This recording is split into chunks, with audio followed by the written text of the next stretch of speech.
Mayor বানানোর আবদারে নগর ভবন যেন এক রঙ্গশালা। কর্মীদের নিয়ে আজও উপদেষ্টা আসিফের পদত্যাগ দাবি করেন ইশরাক হোসেন।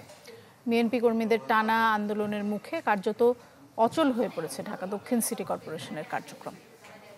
এসএমসি ওটসালাই এলো আরো উন্নত নতুন প্যাকে, জীবন বাঁচায়, জীবনকে এগিয়ে নিয়ে যায়। ঢাকা দক্ষিণের এই নগর ভবন যেন এক রঙ্গমঞ্চ।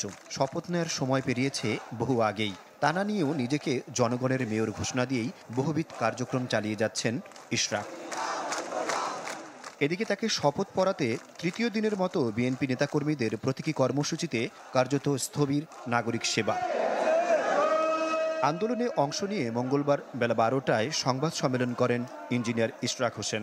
নিজে সঠিক পথে আছেন দাবি করে এমন অচলাবস্থার জন্য দোষ চাপান সরকারের ঘাড়ে।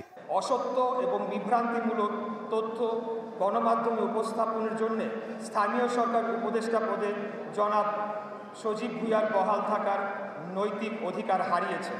তিনি শপথ ভঙ্গ করেছেন। শপথ ভঙ্গ করার জন্য আমরা তার পদত্যাগ দাবি করেছি। ইশরাকের দাবি, ওয়ার্ড সচিবদের মাধ্যমে চালু আছে নাগরিক সেবা।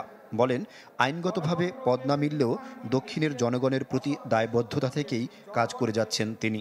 শপথ গ্রহণ অনুষ্ঠান না হওয়া পর্যন্ত অফিসিয়ালি আমি মেয়রের দায়িত্ব নিতে পারছি না। তো জরুরি সেবা এবং পরবর্তীতে আমাদের সিদ্ধান্ত হয়েছে যে দৈনন্দিন সেবা অর্থাৎ জন্ম মৃত্যু নিবন্ধন সার্টিফিকেট এই বিষয়গুলো যাতে চলমান থাকে সেটিকে নিশ্চিত করার জন্য পর্যায়ক্রমে এটার সাথে যারা যুক্ত রয়েছে ওয়ার্ড সচিবরা তাদের সাথে আমরা বৈঠক করে তাদেরকে দিক নির্দেশনা দিচ্ছি।